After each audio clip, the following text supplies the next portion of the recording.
నమస్కారం. ప్రతిధ్వని కార్యక్రమానికి స్వాగతం. పాకిస్తాన్ను ఒంటరి చేసేందుకు మన దేశం అత్యంత పకడ్బందీగా సర్వ అస్త్రాలను సంధిస్తోంది. నియంత్రణ రేఖ వెంబటి ఉగ్రవాద శిబిరాలపై మెరుపు దాడి చేసి ఓవైపు సైనిక పాటవాన్ని, మరోవైపు అంతర్జాతీయంగా దౌత్య నీతిని ప్రదర్శిస్తూ పాకిస్తాన్ను ఒత్తిడిలోకి నెట్టింది. ఐక్యరాజ్య సమితితో సహా అమెరికా, రష్యా, ఫ్రాన్స్, చివరికి చైనాతో పాటు అన్ని దేశాల ముందు పాకిస్తాన్ దుశ్చర్యలను ఎండగట్టింది. పాకిస్తాన్కు మద్దతు కరువేలా చేసింది. ఇంకోవైపు సరిహద్దుల్లో భారీ ఎత్తున సైన్యాన్ని మోహరిస్తోంది. అలాగే భౌతిక, ఆర్థిక, మానసిక పంథాల్లో పాక్ చుట్టూ ఉచ్చు బిగిస్తోంది. ఓవైపు భారత్ ఊహకందని ఎత్తులు, ఆ పైన అమెరికా, చైనా మద్దతు కరవడంతో పాకిస్తాన్ ఉక్కిరిబిక్కిరవుతోంది. ఈరోజు కూడా ప్రధాని నరేంద్ర మోదీ అధ్యక్షతన భద్రతా వ్యవహారాల కేబినెట్ కమిటీ సమావేశమై పరిస్థితిని సమీక్షించింది. ఈ నేపథ్యంలో పాక్ను ఏకాగ్ని చేస్తూ మన దేశం అనుసరిస్తున్న వ్యూహాలపై ప్రతిధ్వని చర్చను చేపట్టింది. ఈ చర్చలో పాల్గొంటున్న ప్రముఖులు మాధవపెద్ది కాళిదాస్ గారు, మాజీ squadron leader general Kammula Ramachandrarao garu, మాజీ సైనిక ఉన్నతాధికారి కల్నల్ ఏ అజయ్ రెడ్డి గారు, మాజీ సైనిక ఉన్నతాధికారి రావుల శ్రీధర్ రెడ్డి గారు, భారతీయ జనతా పార్టీ అధికార ప్రతినిధి, రాజకీయ అంశాల విశ్లేషకులు.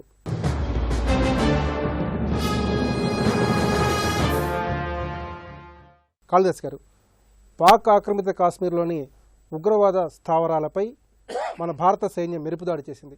మరి ఈ దాడులు అటు పాకిస్తాన్కు, ఇటు అంతర్జాతీయ సమాజానికి ఎలాంటి సంకేతాలను ఇచ్చాయంటారు? రెండు రకాల సంకేతాలు వచ్చాయండి. ముందు ఒక పటిష్టమైనటువంటి రాజకీయ నాయకత్వం, బలమైన ప్రజాస్వామ్య పునాదుల మీద ఏర్పడి నరేంద్ర మోడీ గారు, ఆయనకి సహాయకులుగా ఉన్నటువంటి నేషనల్ సెక్యూరిటీ అడ్వైజర్ అజయ్ దోగల్ గారు, తర్వాత ఆర్మీ చీఫ్, మిగతా మంత్రివర్గ సభ్యులు అందరూ కలిసి ఈ పరిస్థితిని చాలా జాగ్రత్తగా వాళ్ళు విశ్లేషించి తగిన సమాధానం, అలనాడు ఆ చాణక్యుడు చంద్రగుప్తుడిని మగధ సామ్రాజ్యానికి వ్యతిరేకంగా చేసినట్టు ఆర్మీ కమాండో ఫోర్సెస్ని ఈ కార్యక్రమానికి, ఈ ఆపరేషన్కి తయారు చేసి సరైనటువంటి సమయంలో సరైనటువంటి నిర్ణయాన్ని తీసుకొని అంతర్జాతీయంగా మా రాజకీయ నాయకత్వం చాలా పటిష్టంగా ఉన్నది, ఆర్మ్డ్ ఫోర్సెస్, మిగతా సపోర్టివ్ ఫోర్సెస్ అన్నీ మేము చాలా జాగ్రత్తగా కోఆర్డినేట్ చేసుకొని ఏ సమయంలో ఎప్పుడు ఎక్కడ ఎలా అటాక్ చేయాలి, దాంతో శత్రు దేశానికి దిమ్మ తిరిగేటట్టు ఒక అద్భుతమైనటువంటి సందేశాన్ని ఇచ్చారు. ఇది మొదటిది, పాకిస్తాన్కి ఇచ్చారు, అంతర్జాతీయ సమాజానికి ఇచ్చారు. రెండవది, ఇన్నాళ్ళు మన సహనాన్ని, మంచితనాన్ని అలుసుగా తీసుకుంటున్నటువంటి పాకిస్తాన్ దేశానికి మూతోడు జవాబిచ్చారు. మేము తలుచుకుంటే మాకున్నటువంటి ఆర్మీ, పారా కమాండోసు, వీళ్ళ నైపుణ్యము, వీళ్ళ సమర్థత ఎంత బాగా ఉన్నది అన్నది మేము ఎప్పుడు తలుచుకుంటే అప్పుడు చాలా జాగ్రత్తగా లోపలికి వెళ్ళి విజయవంతంగా ఆపరేషన్ పూర్తి చేసి, సర్జికల్ ఆపరేషన్స్ ఏ పార్టులో ఎక్కడ ఎలా దెబ్బ కొట్టాలో అదను చూసి చాలా పర్ఫెక్ట్గా ప్లాన్ చేసి దెబ్బ కొట్టి చాలా విజయవంతంగా పూర్తి చేసి వెనక్కి లాగలిగారు. అంటే ఈ రెండు సందేశాలు ప్రపంచానికి, పాకిస్తాన్కి చెంపపెట్టులాగా ఇవ్వగలిగారు. జనరల్ రావు గారు, ఉరీ ఉగ్రవాద దాడికి ప్రతీకారంగా మన దేశం ధీటైన జవాబు పాకిస్తాన్కి ఇచ్చింది. మరి పాకిస్తాన్ ప్రతిస్పందన ఏ విధంగా ఉండే అవకాశం ఉంది? ఫుల్ ఫ్లెజ్డ్ వార్ అనేది జరగదు. ఎందుకంటే ఎకనామికల్గా చూసుకున్నా సరే, వాళ్ళ సైన్యం ప్రిపేర్డ్నెస్ చూసుకున్నా సరే, వాళ్ళలో అంత స్తోమత లేదు, అంత ధైర్యం లేదు, ఆ సాహసానికి దిగబడరు. కానీ ఏయో చిన్న చిన్న దాడులు చేస్తానికి ఖచ్చితంగా ప్రయత్నిస్తారు. ఇప్పుడు మనం చేసిన చర్య ఖచ్చితంగా వాళ్ళనేమో ప్రపంచంలో ఖచ్చితంగా తలదించుకునేలాగా చేసింది, అందులో డౌట్ ఏమీ లేదు. కానీ దానికి కారణం కూడా వాళ్లే కదా, టెర్రరిస్ట్ని పంపించి. కానీ ఈ పరిస్థితుల్లో నేను అనుకోవటం, ఎక్కడో ఒక చోట చిన్న చిన్న ప్లేసుల్లో పిన్ ప్రిక్స్ లాగా ఏమన్నా ఖచ్చితంగా ట్రై చేస్తారు. పాకిస్తాన్ నాకు తెలిసినంత 40 సంవత్సరాలు ఆర్మీలో చేసిన దాన్ని బట్టి, నాకు తెలిసిన దాన్ని బట్టి చూస్తే వాళ్ళు ఊరుకునే టైప్ కాదు, ఖచ్చితంగా ఎక్కడో ఒకటి కొట్టాలని. కానీ ఇందులో ఏంటంటే కొట్టలేరని కొంతవరకు నేను చెప్పగలను. ఎందుకంటే మనం ఇనిషియేటివ్ తీసుకుని కొట్టాం. ఫస్ట్ మనం ఎప్పుడైతే మనం అతన్ని కొట్టామో, టోటల్ డిఫెన్సివ్ మెజర్స్, మనల్ని ఎలా రక్షించుకోవాలన్న ఆ ప్రిపరేషన్స్ ఉన్నాయే. విలేజెస్ ఇప్పుడు చూస్తున్నారు కదా, విలేజెస్ ఖాళీ చేస్తున్నారు, బిఎస్ఎఫ్ బీఫప్ చేస్తున్నారు, ఇంకా మనుషులు ఎక్కువ వెళ్తున్నారు. కనుక ఇలాంటి మనం రక్షించుకోగలిగిన చర్యలని తీసుకుంటాం. కాబట్టి ఎక్కడ ట్రై చేసినా సరే నా ఒపీనియన్లో పెద్ద డ్యామేజ్ చేయగల స్ట్రైక్స్ అతను చేయలేడు. కానీ మన బోర్డర్ ఎలా ఉందంటే, కొన్ని చోట్ల ఖచ్చితంగా అతను కొన్ని కొండల్లో మనకన్నా ఎత్తైన కొండల్లో ఉన్నాడు, డామినేట్ చేస్తున్నాడు, చూడగలుగుతున్నాడు. కనుక కొన్ని ప్లేసుల్లో ఖచ్చితంగా ఎక్కడైతే మనం వల్నరబుల్గా ఉన్నామో అక్కడ ప్రయత్నించడానికి ఛాన్సెస్ ఉన్నాయి. వాళ్ళ స్పందన ప్రత్యక్షంగా ఉండొచ్చా లేదా పరోక్షంగా ఉండొచ్చు అంటారు? ప్రత్యక్షంగా చేస్తానికి చిన్న చిన్న అట్లు చేస్తారు ఖచ్చితంగా. ఇందులో దాగుడు మొదలాడే ప్రయత్నాలు చేయడు. ఖచ్చితంగా అక్కడెక్కడ కొడదామని చూస్తాడు. ఇప్పుడు మీరు చూశారు ఒక మనిషి మన ఆర్మీ అతను పొరపాటున బోర్డర్ క్రాస్ పట్టుకున్నారు. అలాంటి ఛాన్సెస్ ఏమైనా దొరికేటట్టయితే ఖచ్చితంగా ఏమైనా చిన్న చిన్న చేస్తానికి ప్రయత్నిస్తారు. కల్నల్ నజీరెడ్డి గారు, ఐక్యరాజ్య సమితి, చైనా, అమెరికాతో సహా దక్షిణాసియా దేశాల్లో మన దేశం పాకిస్తాన్ ఏకాకించేసింది. ఓవైపు చైనా పాకిస్తాన్కు దూరంగా జరుగుతుంటే అమెరికా మన దేశానికి దగ్గర అవుతుంది. మరి ఇవైనా ఏ విధంగా పరిశీలించాలి? చైనా పాకిస్తాన్ దగ్గరగానే ఉంటున్నారు, కానీ చాలా ఏళ్ళ క్రితం అమెరికా పాకిస్తాన్ తోటి ఉండింది. ఆఫ్ఘనిస్తాన్లో జరిగిన అక్కడ జరిగిన ఆపరేషన్స్ అంతా చేయించింది అమెరికా, చేయించింది బ్యాక్గ్రౌండ్లో కూర్చొని. కొన్ని సంవత్సరాల తర్వాత రియలైజ్ అయ్యారు వాళ్ళు ఇది తప్పు అని. అక్కడి నుంచి వాళ్ళు విడ్రా అయిపోయి మళ్ళీ పాకిస్తాన్ సపోర్ట్ చేశారు. పాకిస్తాన్ సపోర్ట్ చేసేలోకి వాళ్ళు కంప్లీట్లీ టెర్రరిజం దారి తీసుకున్నారు. అది కనపడింది క్లియర్గా సెప్టెంబర్ 11 అటాక్స్లో. మళ్ళీ వాళ్ళు ఒసామా బిన్ లాదెన్ని సపోర్ట్ చేశారు, ఆయన్ని హౌస్ చేశారు, అన్ని రోజులంతా చూసిన తర్వాత యుఎస్ సపోర్ట్ కూడా పాకిస్తాన్ నుంచి చాలా వరకు డిమినిష్ అయిపోయింది. మిగిలింది సపోర్ట్ ఓన్లీ చైనా నుంచి సపోర్ట్ ఉంది. ఆ సపోర్ట్ కూడా అంటే ఒక మ్యాటర్ ఆఫ్ ఒక 10 years దాకా జరగవచ్చు. ఏ నేషన్ కూడా టెర్రరిస్ట్ని సపోర్ట్ చేసే సిచ్యువేషన్ లేదు ఇప్పుడు. ఎందుకంటే అందరూ ఇప్పుడు ఎకనామిక్ డెవలప్మెంట్ చూసుకుంటున్నారు. కొన్ని రోజుల్లోనే పాకిస్తాన్ కంప్లీట్లీ ఐసోలేట్ అయిపోద్ది from international point of view. Sridhar Reddy గారు, దౌత్యపరంగా పాకిస్తాన్ని ఒంటరి చేయడంలోనూ అలాగే లక్షిత దాడుల్ని విజయవంతంగా పూర్తి చేయడంలోనూ మన దేశం విజయవంతమైంది. మరి దీనిని మోదీ సర్కారు బలమైన రాజకీయ సంకల్పానికి ప్రతీకగా భావించవచ్చా? నరేంద్ర మోడీ గారి ప్రభుత్వం యొక్క విజయంగా, తర్వాత ఒక బలమైనటువంటి రాజకీయ సంకల్పానికి దక్కినటువంటి ప్రతిఫలంగా మనం దీన్ని భావించవచ్చు. ఎందుకంటే ఇది ఒక రోజులో సాధ్యం కాలేదు. గత 2 సంవత్సరాల్లో మీరు ఇది ఒకటే ఏకముఖ వ్యూహమో ద్విముఖ వ్యూహమో కాకుండా బహుముఖ వ్యూహాలు గవర్నమెంట్ రచించింది. ఒకటి, అనేక సంవత్సరాల నుంచి మనం మాట్లాడుతూ వస్తూ ఉన్నాం, కానీ పాకిస్తాన్ చేస్తున్నటువంటి దురాఘాతాలని మిగతా వక్తలు చెప్పినట్టు అంతర్జాతీయ సమాజానికి చెప్పడంలో, ప్రతి దేశంలో మాట్లాడినప్పుడు కానీ, ప్రత్యేకించి నిన్న మొన్న జరిగినటువంటి యుఎన్ సమావేశాలలో చాలా క్లియర్గా ఉరి ఘటన సందర్భంలో నేపథ్యంలో సుష్మా స్వరాజ్ గారి ద్వారా లేకపోతే విదేశాంగ శాఖ కార్యదర్శుల ద్వారా ఇచ్చినటువంటి సమాచారము అన్ని దేశాలని ఆలోచింపజేసింది. అమెరికాతో మనం చేస్తున్నటువంటి దౌత్య సంబంధాలు, నేర్పుతున్నటువంటి సంబంధాలు పాకిస్తాన్ని వారి నుంచి కొంత దూరం చేయడంలో మనం విజయం సాధించాం. దానికి ప్రతీక ఏంటంటే నిన్న వాళ్ళ డిఫెన్స్ సెక్రటరీ ఇమ్మీడియట్గా మన నేషనల్ సెక్యూరిటీ అడ్వైజర్కి ఫోన్ చేసి yes your done a right job, కాకపోతే మీరు కాస్త పీస్ మెయింటైన్ చేయని చెప్పేసి వాళ్ళ నుంచి ప్రొయాక్టివ్గా మనకు ఫోన్లు వచ్చాయి. అదొక స్ట్రాటజీ. తర్వాత చైనా కొంతమేరకు వాళ్ళకి మధ్యలో దగ్గరగా ఉంటుంటే దక్షిణ చైనా సముద్రంలో జరుగుతున్నటువంటి ఒక విషయాలని ఆధారంగా చేసుకొని వియత్నాం తోటి కొంత సంధి నేర్పడం ద్వారా, మనం కొంత స్నేహం చేయడం ద్వారా చైనా న్యూట్రలైజ్ చేయగలిగాం. తర్వాత ఈ సార్క్ యొక్క నేపథ్యంలో, ఉరి ఘటన నేపథ్యంలో బంగ్లాదేశ్, ఇటు వచ్చేసి నేపాల్, శ్రీలంక, భూటాన్, అన్ని దేశాలు కూడా పాకిస్తాన్ చేస్తున్న తప్పు సార్క్ సమావేశాల్లో మేము పాల్గొనబోమని చెప్పడం ద్వారా మరింత ఏకాకి, అంటే దౌత్యపరంగా మొత్తంగా ఏకాకి చేశాం. రెండవది, యుద్ధం లేకుండా ఎట్లా కొట్టాలంటే వాటర్ రిసోర్సెస్ మనం ఏదైతే సింధు నది ఒప్పందం ఉందో దాన్ని ఆపేస్తే, ఒకటి ఆ నీళ్లు మనం ఎక్కువగా వాడుకుంటే జమ్మూ కాశ్మీర్లో 7 లక్షల ఎకరాలు ఎక్కువగా ఇరిగేట్ అవుతుంది. అదే సమయంలో పాకిస్తాన్ ఎండిపోతుంది. సో అక్కడ ప్రజల్లో వ్యతిరేకత వస్తుంది వాళ్ళ ప్రభుత్వం యొక్క వ్యవహారం మీద. ఇక్కడ యువతలో మేము నీళ్లు తెచ్చుకుంటామంటే పాకిస్తాన్ వస్తుంది ఒక ఆలోచన విధానం. అంటే పాకిస్తాన్ మన దేశానికి ఏదో రకంగా వ్యతిరేకమని చెప్పడంలో ఇక్కడ ఆలోచన రగిలించే ప్రయత్నం మనం చేయొచ్చు. ఇది కాక ఇంకోటి ఏంటంటే, ఇవన్నీ కాక మనం ఆర్మీ స్ట్రైక్, అంటే మీరు ఇట్లా చేస్తా పోతే, మీరు ఇట్లా దాడులు చేస్తా పోతే మేము ఊరుకోము, భారతదేశం తిప్పికొడుతుంది సమర్థంగా అనేటువంటి ఒక విషయాన్ని ఇవాళ మనం చెప్పాము, ప్రూవ్ చేశాం.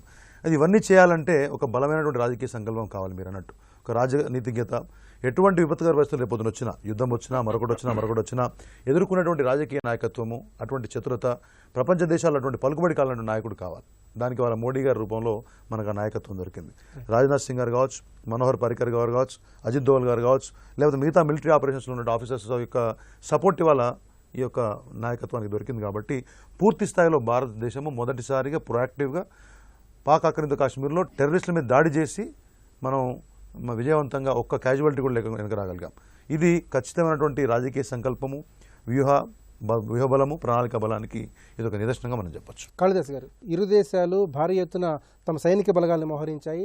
అంటే క్రమంగా ఇరు దేశాల మధ్య యుద్ధ మేఘాలు కమ్ముకుంటున్నాయని మనం భావించవచ్చా?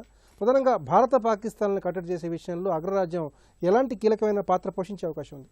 వాళ్ళ వైపు టెర్రరిస్ట్ క్యాంపులు ఉన్నాయి కాబట్టి అంతర్జాతీయంగా మనం 20-30 ఏళ్ల నుంచి అంతర్జాతీయ వేదికలపైన ఎప్పుడు ఎక్కడ ఎలా అవకాశం వచ్చినా మనం మొత్తుకుంటున్నాం కాబట్టి ఈరోజు మా సహనం అయిపోయింది, ఇక చాలు అన్న ఒక అంశం మీద మనం ఓపికను వెళ్ళంగానే ప్రపంచాల దేశాల నుంచి మనకి మద్దతు లభిస్తోంది. కానీ వాళ్ళు అటాక్ చేయాలంటే ఏ కారణం చూపించాలి? ఇక్కడేం మన దగ్గర లోపల టెర్రరిస్ట్ క్యాంప్స్ ఏం లేవు కదా. కేవలము టెర్రరిస్ట్ క్యాంప్స్ని సర్జికల్ స్ట్రైక్ చేశాం కాబట్టి మేము యుద్ధానికి వెళ్తామంటే అంతకన్నా తెలివి తక్కువ పని ఇంకొకటి ఉండదు. వాళ్ళకి అంత సామర్థ్యం కూడా లేదు. అయితే తరచుగా వాళ్ళ మీడియాలో వస్తున్నటువంటి వార్తలు ఏమిటంటే మేము ఆటం బాంబ్ మా దగ్గర ఉంది, మేము అణుబూచి చేస్తాము అని చెప్పి అదొక బూచిలాగా భయపెడుతున్నారే తప్ప వాళ్ళు అది ప్రయోగించేంత స్థితిలో ఉండరు. ఎందుకంటే మన సామర్థ్యం తక్కువేం కాదు. పరిస్థితి అక్కడ దాకా వస్తే ఇందాక మీరు అడిగినట్లు అన్ని రాజ్యాలు మధ్యలో వస్తాయి. వాళ్ళకి ఖచ్చితంగా ముందు వాళ్ళకి మొట్టికాయలు పడతాయి. మీరు ఖచ్చితంగా మీ టెర్రరిస్టుని న్యూట్రలైజ్ చేయండి, దాని నాయకత్వాలను అరెస్ట్ చేయండి, వాళ్ళ మీద చట్టపరంగా వాళ్ళని బుక్స్ తీసుకురండి అన్న ఒత్తిడి ముందు వాళ్ళ మీద పెరుగుతుంది. అంతేగాని ఫుల్ ఫ్లెడ్జ్డ్గా యుద్ధం అంటూ వస్తే పొరపాటున ఒక అనాలోచిత నిర్ణయం అటువైపు కానీ ఇటువైపు కానీ తీసుకుంటే పర్యవసానం యాటం బాంబు దాకా పోతే ప్రపంచం మొత్తం నష్టపోతుంది. ఆ సంగతి అగ్రరాజ్యాలకు చాలా స్పష్టంగా తెలుసు. అందువల్ల ఎటు చూసినా ఈ రోజున పాకిస్తాన్ పరిస్థితి కక్కలేక మింగలేక ఉన్నది. వాళ్ళు టెర్రరిస్ట్ స్ట్రైక్స్ని ఒప్పుకోలేని పరిస్థితిలో ఉన్నారు. అలాగని చెప్పి టెర్రరిస్టును కంట్రోల్ చేసే పరిస్థితిలో కూడా లేరు. అందువల్ల అడకత్తెరలో పోక చెక్కలాగా ఇరుక్కుపోయారు వాళ్ళు. వాళ్ళు ఏం చేయాలో కూడా వాళ్ళకి తెలియట్లేదు. 2 రోజుల నుంచి ఒక స్టేట్మెంట్ లేదు, ఏమీ లేదు. అందువల్ల అంతర్జాతీయ సమాజానికి కూడా వాళ్ళు చెయ్యి చాచి అడగటానికి వాళ్ళకి సిగ్గు మొహం చెల్లట్లేదు. అందువల్ల ఒకవేళ పరిస్థితి యుద్ధ మేఘాలంటే మొహరింపు ఉంటుందండి. టెన్షన్స్ ఉన్నప్పుడు ఎవరి స్ట్రెంగ్త్ వాళ్ళు చూపించుకోవటానికి, ప్రజలకు చెప్పుకోవటానికి మేము మన సరిహద్దుల్ని పరిరక్షిస్తున్నాము, మనకేం భయం లేదు అన్న మేకపోతు గాంభర్యం వాళ్ళ దగ్గర ఉంటుంది. కానీ అది బార్డర్ క్రాస్ చేసి యుద్ధం దాకా వెళ్ళేంత సీన్ ఉండదు. ఒకవేళ అటువంటిది ఏదైనా అర్రులు చాచినా అగ్రరాజ్యాలు వాటికి ఎటువంటి మద్దతు ఇవ్వవు.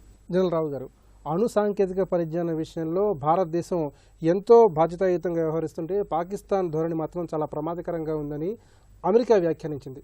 ఒకవేళ యుద్ధమే కనుక అనివార్యమైతే అణ్వాయుధాల ప్రయోగాల విషయంలో సాధ్యాసాధ్యాల్ని ఏ విధంగా పరిశీలించాలి? హిరోషిమాలో వాడిన తర్వాత ఇంతవరకు అలాంటిది తిరిగి న్యూక్లియర్ స్ట్రైక్స్ ఎక్కడా జరగలేదు. ఎందుకంటే ప్రపంచం అందరికీ తెలుసు న్యూక్లియర్ స్ట్రైక్ ఒక ఫాలో అవుట్, దానివల్ల డ్యామేజెస్. కానీ ఒకటి ఏర్పడింది ఏంటి, అదొక డెటరెన్స్గా తయారైంది. ఒకరి దగ్గర న్యూక్లియర్ ఉందంటే ఆ కంట్రీ ఏమని చెప్తారు, మీరేమన్నా చేస్తే నేను కొడతానికి రెడీ, నేను న్యూక్లియర్ వాడతాను అని. కానీ యాక్చువల్ గ్రౌండ్ లెవెల్కి వస్తే న్యూక్లియర్ వాటిలో కూడాను మనం అర్థం చేసుకోవాల్సిన ఒకటి స్ట్రాటజికల్ వెపన్ ఉంటుంది, ఒకటి టాక్టికల్ వెపన్ అని ఉంటుంది.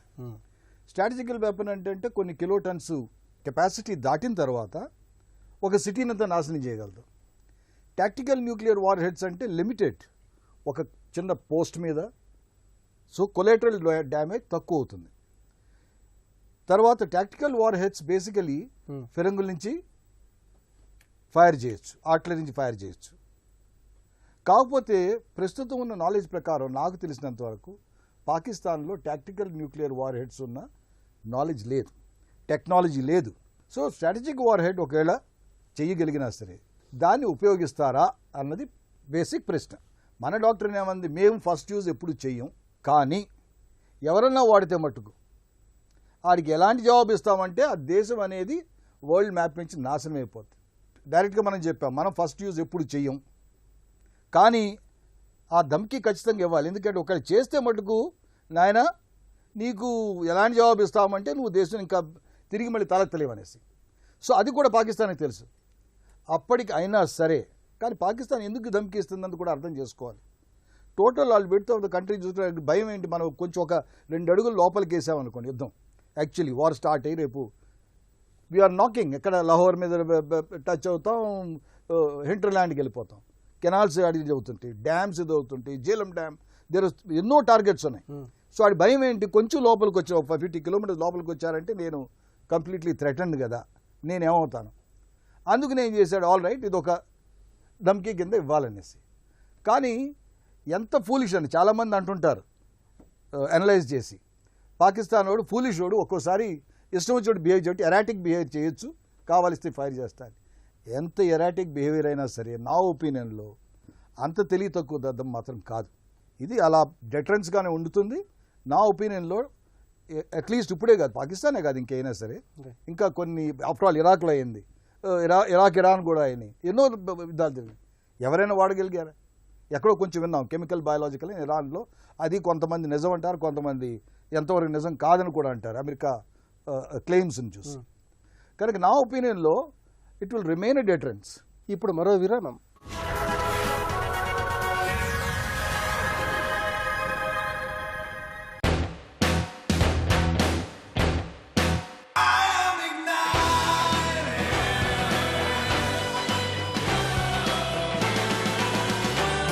The new Micra CVT Automatic with European-styled black interiors. Nissan. రైతన్న సిరులకు రక్షణ కవచం పసురా క్రాప్ కేర్ వారి పసురా గోల్డ్ వాడండి.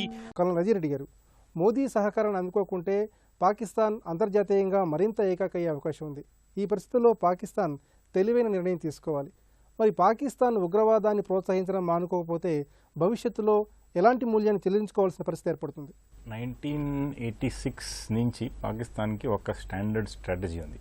దాని పేరు ఏంటంటే బ్లీడ్ ఇండియా విత్ 1000 కట్స్. అంటే ఒక 1000 చోట్ల కట్ చేసి నెత్తో తీసే స్ట్రాటజీ ఉంది. అది డైరెక్ట్ వార్ తోటి ఇట్లాంటి స్ట్రాటజీ ఇంప్లిమెంట్ చేయలేరు. ఇది ఇంప్లిమెంట్ చేయాలంటే ఇన్సర్జెన్సీ, మిలిటెన్సీ ఇట్లాంటి మెథడ్స్ యూజ్ చేయాలి.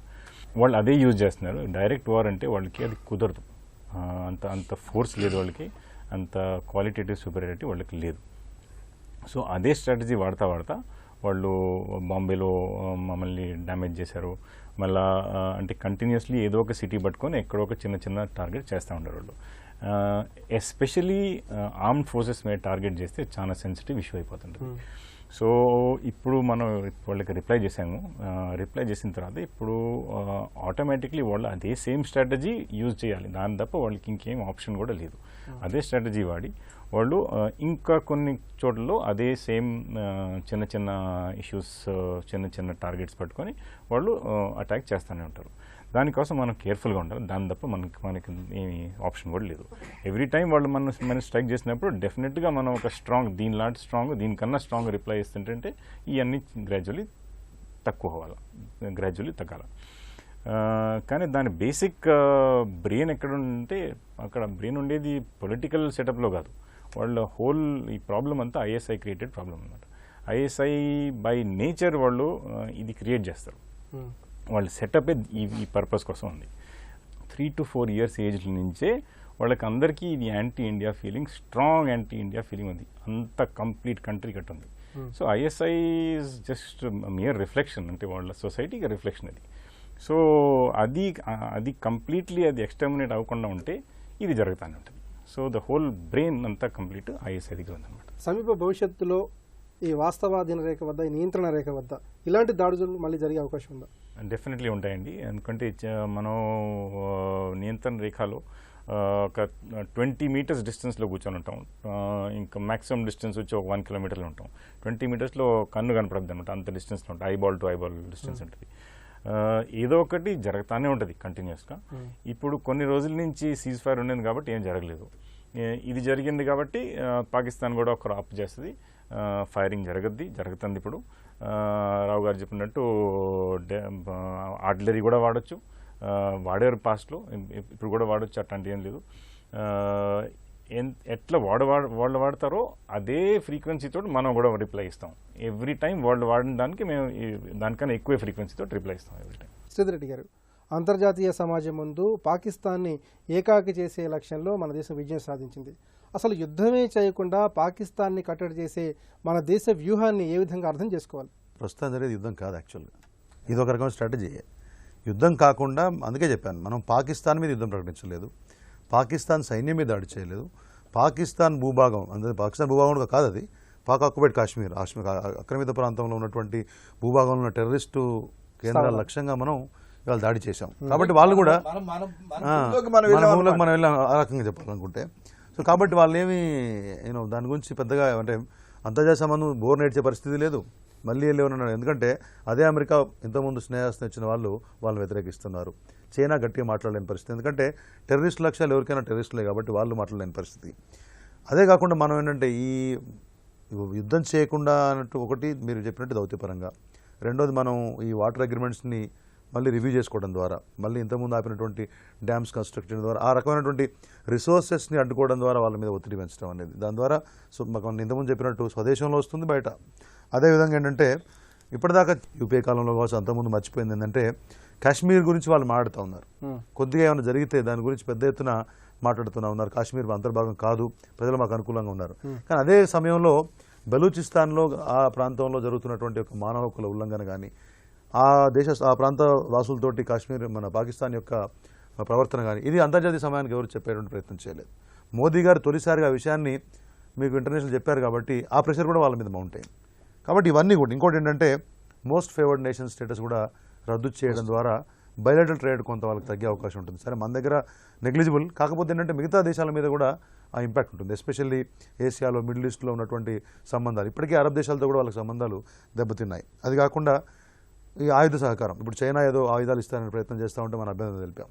అమెరికాకు తెలపడం ద్వారా వారి దగ్గర నుంచి ఆయుధ సహకారము, ఆర్థిక సహకారాన్ని ప్రత్యేకించి ఒక 2 సెనేటర్లు అమెరికా సెనేట్లో పాకిస్తాన్ని ఉగ్రవాద దేశంగా ప్రకటించాలని చెప్పేసి వాళ్ళే ఒక తీర్మానం పెట్టే స్థాయికి మనం దౌత్యపరంగా విజయం సాధించాలంటే ఇది ప్రభుత్వం యొక్క రాజకీయ సంకల్పం కాకపోతే మరేమిటి, దౌత్యనీతి కాకపోతే మరేమిటి. కాబట్టి ఆ పరిస్థితి వచ్చినప్పుడు ఇప్పటికే మనం చూసాం కొన్ని లక్షల ఈమెయిల్స్ అమెరికా అధ్యక్షుడికి చేరాయి, పాకిస్తాన్ ఉగ్రవాద దేశంగా ప్రకటించాలి. అదే పరిస్థితి పాకిస్తాన్ మీద వస్తే forget about striking on India, వాళ్ళ సొంతంగా కాపాడుకోవడం అనేది చాలా కష్టం అవుతుంది. ఇదే కాకుండా పాకిస్తాన్ ప్రేరేపిస్తున్నటువంటి ఉగ్రవాదాన్ని నిర్మూలించడం ద్వారా కూడా ఇక్కడ ఎప్పుడైతే మన దగ్గర పీస్ ఉంటుందో మనం వాళ్ళ యొక్క ఉగ్రవాదాన్ని పూర్తి స్థాయిలో ఎదుర్కోగలుగుతాం. ఆటోమేటిక్గా ప్రెషర్ మళ్ళీ బ్యాక్ ఫైర్ అవుతుంది. ఐఎస్ఐ కావచ్చు, లేకపోతే వాళ్ళ army definitely more than the political leadership అక్కడ ఆర్మీ డామినేట్ చేస్తుంది అనే విషయం అందరూ చెప్తా ఉన్నారు. బట్ అది కొంత అక్కడ ప్రెషర్ పెంచే అవకాశం ఉంది. అన్నిటికంటే ముఖ్యమైనది ఇంటా బయట భారత వ్యతిరేక శక్తులను ఏర్పారేయటం, irrespective of the political ideology consent, అది ఫ్రీడమ్ ఆఫ్ స్పీచ్ పేరుతో, అంటే భావ ప్రకటన స్వేచ్ఛ పేరుతోటో మరొకతోటో కొద్దిపాటి భారత వ్యతిరేక భావజాలం ఎవరైనా ప్రదర్శించినా దాన్ని అణచివేసేటటువంటి మనస్తత్వము, వైఖరి భారత ప్రభుత్వం ప్రదర్శిస్తే మరింత ప్రభావవంతంగా మనం ఎటువంటి యుద్ధకాంక్షలు లేకుండా, యుద్ధం చేయనక్కర్ లేకుండా, భారతదేశం థ్రెట్ లేకుండా ఈ యొక్క సమస్యను పూర్తి స్థాయిలో పరిష్కరించవచ్చు. ప్రతీకార చర్యగా కాక ఉగ్రవాద చర్యలను నిరోధించడంలో భాగంగా మెరుపు దాడులను పేర్కొనడం భారత ప్రభుత్వ విజ్ఞతకు నిదర్శనంగా కనిపిస్తోంది. యుద్ధం చేయకున్నా అంతకు మించిన స్థాయిలో పాకిస్తాన్ను కట్టడి చేయాలని మన దేశం చూస్తోంది.